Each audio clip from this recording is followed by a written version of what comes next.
এর কোনো জাত নাই। হিন্দু, বৌদ্ধ, খ্রিস্টান, মুসলিম আমি মনে করি পোশাক আশাকের মতো।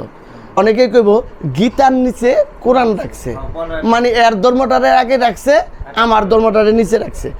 আমি আবার ধর্ম তো মন দিয়ে বিচার করি, ধর্ম তো এখানে। ধার্মিকের কোনো জাত আছে?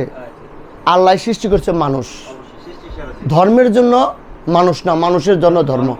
ধর্ম হলো আমাদের জীবন বৃত্তান্ত এবং জীবনকে পরিচালিত করার কিছু ইনস্ট্রাকশন, পথঘাট, রাস্তা আমাকে দেখা যায়। এই পথে গেলে তুমি আর কাটা বিঁধবে না, গাড়ায় পড়বে না, এই পথে গেলে সোজা ভালোভাবে যাবে, এই পথে গেলে তুমি সহজে বের হয়ে যাবে, এই জায়গায় গন্তব্যে পৌঁছে দেবে। এই হলো ধর্ম। আসলে ধর্ম আল্লাহর সৃষ্টির জগৎকে আমরা ওই প্রতিপালন করব আল্লাহকে খুশি করার জন্য, এটার নামই ধর্ম।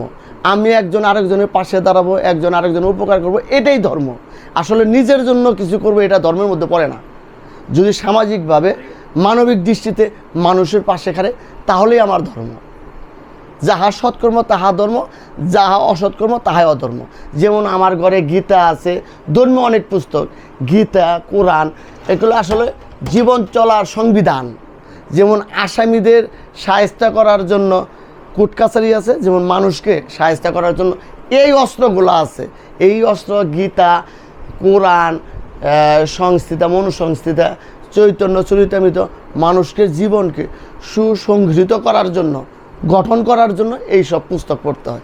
এর জন্য এগুলো রাখছি। আসলে আমি হিন্দু মুসলমান হিসেবে দেখি না। সেই কোরআনটা উপরে, আমার গীতার উপরে।